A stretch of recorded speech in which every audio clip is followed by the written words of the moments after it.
Bonjour à tous. Alors aujourd'hui, j'ai le plaisir d'être avec Sandrine Delaunay de chez Moneyflow. Bonjour Sandrine. Bonjour Elodie. Alors pour ceux qui ne me connaissent pas, je suis Elodie Jacques, je suis thérapeute corporelle et j'accompagne les dirigeants d'entreprise et leurs équipes à réconcilier santé et performance. Et je me suis spécialisée dans la prévention et le traitement du burn-out. Alors, merci Sandrine d'avoir accepté mon invitation aujourd'hui parce que je pense que dans notre situation un peu particulière de confinement, de virus, on a quand même deux thématiques qui ressortent fortement. C'est la santé avec le fait de prendre soin de soi ou pas et l'argent, qui est un peu le nerf de la guerre et qui est fortement sollicité au niveau des entreprises qui ont peur de ne pas maintenir leur entreprise à flot en ce moment. Alors, est-ce que tu peux te présenter et présenter un peu ce que vous faites chez Moneyflow? Oui, tout à fait. Donc, je te remercie aujourd'hui d'avoir pensé à moi pour cette petite interview. C'est vrai que tu as tout à fait raison, hein, argent et santé vont de pair aujourd'hui. Donc, moi, je suis Sandrine Delaunay, je suis déléguée commerciale au sein du cabinet Moneyflow. Alors, Moneyflow, c'est quoi? C'est un cabinet de recouvrement qui s'occupe de recouvrer les impayés, mais aussi d'étudier avec les dirigeants d'entreprise la meilleure stratégie pour sécuriser les créances et puis dégager du cash. En fait, notre objectif, il est là, avec des valeurs humaines au centre. On peut travailler de la meilleure des manières et faire en sorte que l'argent soit sur vos comptes à vous. Parce qu'en fait, on sait que c'est le nerf de la guerre aujourd'hui. Hein, ça va être super important après. Au retour du déconfinement, il va falloir des trésoreries qui soient le plus élevé possible. Et la petite montgolfière est là pour vous accompagner, justement. Voilà. Merci Sandrine. Alors effectivement, on le voit et puis on échangeait en antenne qu'on se rend compte qu'il y a quand même beaucoup d'entreprises qui finalement ont de la trésorerie dehors et des fois à des montants complètement astronomiques. Alors ça paraît un peu surréaliste, en tout cas de mon point de vue, parce que le but d'une entreprise est quand même de ramener de l'argent. Et on se rend compte que finalement, il y a comme une crainte d'aller récupérer l'argent qu'on mérite, puisqu'on a rendu un service. Tu as tout à fait raison. Et c'est vrai que ça touche, je dirais, toute taille de société. Quel que soit le domaine d'activité, quel que soit le montant de la créance, on a nous, ce focus sur tout ça au sein du cabinet. Il y a des choses, je dirais, qui empêchent. Il y a des freins, en fait. C'est un peu les mœurs en France. C'est que réclamer de l'argent, c'est très compliqué. Je dirais même que c'est tabou. Parler d'argent, c'est quelque chose qui ne se fait pas. Aller réclamer, on n'y va pas. On préfère perdre que d'y aller parce qu'en fait, la chose qu'on a peur, c'est de perdre la relation commerciale. Et c'est vrai que moi, c'est ce que je dis souvent à mes clients, mes prospects, mais quand un client ne vous paye pas ou quand ça fait 6 mois que vous réclamez votre argent et que vous n'avez toujours rien, votre relation commerciale, est-ce qu'elle est vraiment saine? Il y a un produit, il y a un service qui a été effectué. Une bonne relation, c'est quand on récupère l'argent, c'est quand voilà, elle est équilibrée. Donc, c'est vrai qu'il y a des choses, il y a des freins, mais il y a des choses qu'on peut faire aussi, qu'on peut mettre en place. Et je pense qu'il faut voir ça de manière positive. Euh, Aller réclamer de l'argent, il y a d'autres manières de le faire. On peut justement, cette relation commerciale, la maintenir et puis la pérenniser en allant réclamer cet argent. Si les choses sont bien faites, il n'y a pas de raison que votre client ne revienne pas vers vous. C'est les pratiques que nous, on a mis en place au niveau du cabinet et c'est ce qu'on conseille aussi à nos clients. Ils peuvent faire leur relance. Nous, on peut la faire pour eux aussi en cas de besoin, quand l'organisation n'est pas assez étoffée ou quand il n'y a pas, par exemple, pour les TPE-PME, des fois, voilà, c'est une assistante commerciale, elle n'a pas beaucoup de temps, suivant les périodes. Nous, on peut les accompagner. Et là où on les accompagne surtout, c'est sur ces bonnes pratiques, c'est sur les conseils. C'est vrai que voilà, il faut savoir ce qui se passe. Et l'important, c'est la communication, c'est les appels téléphoniques. Et aujourd'hui, encore plus qu'avant. Pourquoi? Parce qu'aujourd'hui, les sociétés vont recevoir beaucoup de mails, on dématérialise beaucoup, elles vont recevoir du courrier.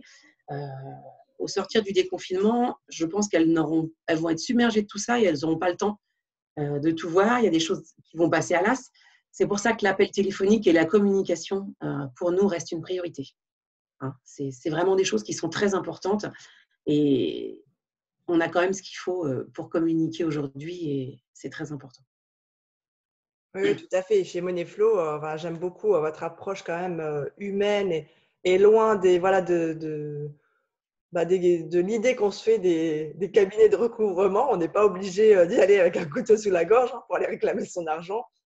Et C'est ce que ça. tu disais, voilà, quand on s'est rencontrés aussi, c'est de faire les démarches le plus tôt possible et de ne pas laisser traîner, puisqu'après, il arrive un moment où vous ne pouvez même plus intervenir parce que le client a fait faillite ou ce genre de choses, quoi. Oui. Et ce qui est important, c'est l'anticipation en fait, hein. C'est de mettre en place des choses en interne. Souvent, vous avez les chefs d'entreprise ont les clés en interne pour justement sécuriser et nous, on va juste être un levier. On va être un partenaire qui va pouvoir justement les conseiller sur les bonnes pratiques. Donc, les bonnes pratiques, c'est quoi? C'est déjà avoir un repère super important. Quand on est chef d'entreprise, on pense développement de chiffre d'affaires. Il y a un autre repère qui est super important, c'est le du client. Le du client, c'est l'argent que vous avez dehors. Et là, c'est quelque chose qui est important aussi. Maintenant, les bonnes pratiques, c'est de savoir, quand vous avez une créance qui est en dépassement, c'est de savoir ce qui se passe. On sait qu'il y a une majorité de créances qui vont être réglées à échéance. On sait qu'il y a une grande majorité qui vont respecter les délais de paiement. Et il y a une minorité qui dépasse, mais il faut arrêter de penser que ce sont des mauvais payeurs. Il n'y a pas que des mauvais payeurs. Il y a aussi parfois beaucoup de raisons administratives. La facture n'est pas arrivée, elle n'est pas arrivée à la bonne personne. Il y a plein de raisons qui font que derrière, le paiement ne va pas être déclenché. C'est pour ça que l'appel téléphonique est quelque chose de vital. Et savoir ce qui se passe va accélérer les règlements. C'est la première chose. Sous 15 jours, il faut savoir ce qui se passe réellement avec votre client. Et puis, faire des relances, 1, 2, 3, ça suffit sous 45 jours. Au-delà de 60 jours, il faut faire appel à un professionnel. C'est ce qui est important. Parce qu'à un moment, si votre client ne répond pas, s'il ne tient pas ses promesses, il y a un danger. Et comme tu le disais si bien tout à l'heure, le danger, c'est d'arriver sur une société qui a une problématique financière et qui est en redressement ou liquidation. Et là, mais nous, on peut vous accompagner, mais on ne pourra rien faire pour aller chercher la créance. Et donc, c'est quelque chose qui, en liquidation, voilà, vous pouvez ne pas récupérer du tout cette somme. Et c'est dommage. Donc, c'est pour ça que l'anticipation, l'accompagnement d'un professionnel peut vous permettre justement de récupérer ces créances. Et je dirais que c'est à moindre coût. C'est ce qui est important aussi parce qu'on travaille vraiment pour l'optimisation de la trésorerie. Et cette optimisation, elle peut se faire qu'en ayant anticipé un minimum de choses. Alors évidemment, hein, le risque zéro n'existera pas. Mais quand vous mettez des choses en place en amont, derrière, vous limitez énormément le nombre d'impayés. C'est ce qui est super important. Et puis derrière, je pense qu'il y a une chose qui est très importante aussi, c'est le temps. On sait que les chefs d'entreprise n'ont pas de temps, le temps leur est compté. Et c'est vrai que quand vous travaillez sur une organisation en amont, tout est géré, tout est bien réglé. C'est de la rigueur à mettre un petit peu en place, mais derrière, c'est aussi de la crédibilité pour votre entreprise. Et vous n'avez pas à y retourner tout le temps pour voir si votre client vous a payé, vous n'avez pas à le relancer, ça ne dure pas 6 mois. Donc, c'est vrai que quelque part, les entreprises sont gagnantes sur le long terme. C'est là où nous, on veut travailler, c'est sur du long terme. Oui, c'est ça, parce que mine de rien, enfin, le fait de laisser traîner des factures, quand ça fait 3 mois, 6 mois, plus, enfin, ça rend pas une entreprise très crédible si elle se préoccupe pas non plus d'aller récupérer son argent. Et puis, autre chose, c'est que moi, je le vois dans les dirigeants que je suis, dans le contexte actuel, où le risque de burn-out est fortement accru, tant chez les dirigeants que chez les salariés qui sont en télétravail et qui doivent assurer et des fois une forte pression de leur hiérarchie parce que comme ils sont à distance, certains voilà, dirigeants sont un peu déstabilisés de ne pas pouvoir les contrôler autant qu'avant. Il y a une forte charge de travail et ça implique beaucoup de stress en télétravail, sans compter, on en a discuté, l'organisation a dû se faire au pied levé. Et du coup, au niveau psychologique, c'est vrai qu'il y a des personnes qui ont plus ou moins de mal à s'adapter au contexte actuel. Effectivement, l'argent vient aussi renforcer cette situation de stress pour un dirigeant d'entreprise parce qu'il y a certains commerces qui ont dû fermer du jour au lendemain, qui se sont retrouvés avec des stocks. Enfin voilà, qu'est-ce qu'on en fait tout ça. Et c'est là où on voit que l'argent et la santé sont quand même assez liés en ce moment, puisque l'argent va causer une source de stress supplémentaire et conduire le dirigeant qui n'a jamais le temps, qui n'a pas le temps de prendre soin de lui et qui n'a pas le temps de prendre soin de son argent, à finalement voilà, aller vers la situation alors que c'était la situation qui fuyait au départ, quoi. C'est ça. Et c'est vrai qu'il y a sûrement des choses de très bonnes qui vont ressortir aussi de cette situation. C'est justement que les dirigeants d'entreprise ne se sentent pas seuls et qu'ils soient entourés aussi de professionnels. Alors, dans beaucoup de domaines, je pense que ça va être important, hein. Je pense aux TPE, PME, que ce soit des personnes comme toi qui vont pouvoir leur apporter un certain équilibre, mais aussi tout ce qui est secrétariat externalisé, tout ce qui est RH externalisé, tout ce qui est aussi partenaire comme nous, à un moment pour leur donner des clés, pour aussi aller de l'avant, réussir et se sortir de cette crise. Et c'est maintenant qu'il faut l'anticiper. Ce n'est pas au sortir de la crise qu'il faudra se dire, mince, qu'est-ce que je fais? C'est vraiment aujourd'hui qu'il faut se pencher sur l'après et anticiper et se dire, voilà, est-ce que j'aurai tout le personnel à disposition? Est-ce que tout le monde va être dans des bonnes conditions? À qui je fais appel en cas de besoin? Il y a des solutions et c'est pour ça qu'aujourd'hui, je pense, on s'attache aussi à, je dirais, voilà, donner la bonne parole, entre guillemets, mais dire il y a des solutions, quoi. Il y a des solutions et surtout, attendre, c'est pas la solution. Parce que demain, voilà, demain, on ne sait pas trop ce qui va se passer au sortir du déconfinement. Et ben voilà, la réactivité peut être importante aujourd'hui. Oui, je dirais même que la réactivité est plus que vitale aujourd'hui parce qu'on entend beaucoup justement, même des solo-entrepreneurs dire ah ben, on verra quand on sortira du confinement. Non, quoi. C'est maintenant qu'il faut déjà préparer ou aussi regarder dans son activité, selon son activité, est-ce qu'il y a des services que je peux adapter, que je peux rendre plus flexibles, arrêter de vouloir vendre les mêmes produits alors qu'on n'est pas dans le même contexte économique.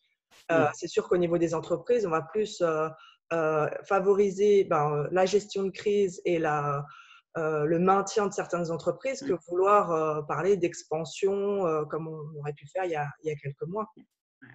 Et moi, je suis là effectivement beaucoup plus en support et comme tu le sais, mes accompagnements sont ultra personnalisés pour coller aux besoins des dirigeants d'entreprise en ce moment. Donc, et c'est pas voilà des choses vagues à mettre en place pour prendre soin de sa santé, mais c'est vraiment prendre conscience que tout ça, ça a une incidence aussi sur l'entreprise. Je vois beaucoup de dirigeants actuellement qui sont dans l'action, qui sont dans le faire, parce qu'il a fallu réagir au pied levé. C'est très bien sur une courte période, mais quand ça se prolonge trop, et là, le confinement, finalement, on ne sait pas combien de temps il peut durer. Il peut durer encore quelques semaines, voire 1 mois, 2 mois, 3 mois, on n'en sait rien. Donc, le risque, c'est à terme de vraiment finir complètement épuisé. Et puis après, là, on tombe dans des risques financiers que tu connais bien. Et voilà, donc on voit que c'est vraiment interlié, quoi. C'est vraiment lié, hein. Puis l'approche qu'on a est exactement la même, c'est qu'on étudie les besoins et derrière, on va vraiment s'adapter à chaque situation, à chaque entreprise. C'est vraiment du sur-mesure. Et c'est ça, je pense, qui fait la force de nos deux activités. Il y a beaucoup de souplesse dans ton domaine aussi, dans le nôtre aussi. Il y a une approche qui est vraiment humaine. Voilà, l'humain, faut le remettre au milieu et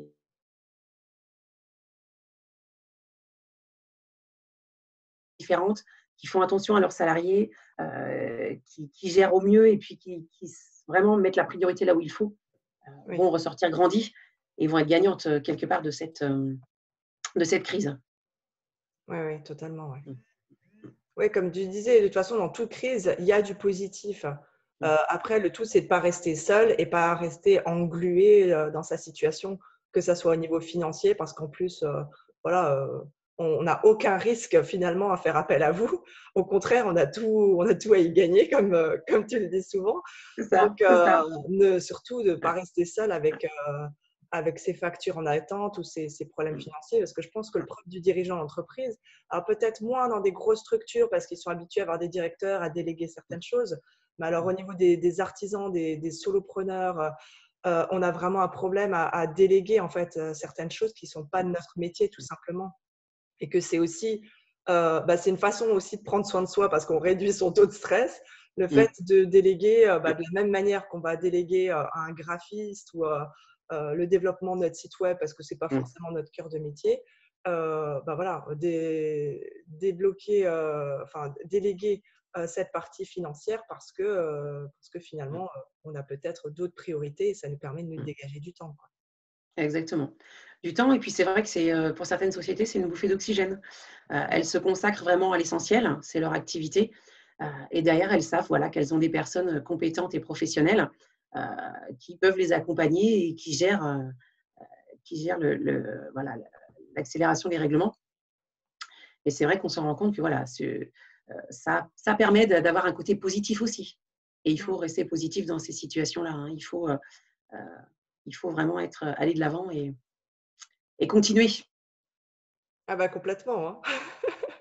Et puis c'est notre rôle de dirigeant aussi voilà, de rester positif, de garder un cap, de garder une vision et de constamment s'adapter, quoi. C'est notre rôle aussi. On n'est pas englué dans des activités où rien ne change. Enfin, je pense que peu importe l'activité maintenant, ça n'existe plus, ce genre de choses où on va faire plus ou moins pareil pendant 30 ans d'activité professionnelle, quoi. Donc, vraiment, le mot d'ordre, c'est la flexibilité et puis d'aller chercher de l'aide quand on en a besoin, quoi. Ah oui, c'est sûr que de ce côté-là, il y aura un avant, il y aura un après avec cette situation. Il y a toujours des très bonnes choses qui ressortent. Et c'est vrai que ceux qui sauront s'adapter, c'est sûr que ceux qui vont prendre la mesure de tout ça, qui vont y voir du positif derrière, oui, c'est ce qu'on disait tout à l'heure, hein, c'est tout bénéfice pour eux. Super, bah, je te remercie Sandrine Non, je t'en d'avoir prie. pris du temps ce matin avec moi et puis on mettra voilà, votre site internet sous la vidéo pour les personnes qui ont besoin justement, qui se reconnaissent dans la vidéo et qui ont besoin de faire appel à Moneyflow. Et puis je te remercie beaucoup pour ton temps. Merci à toi en tout cas. À Bonne très bientôt. continuation. À bientôt. Au revoir.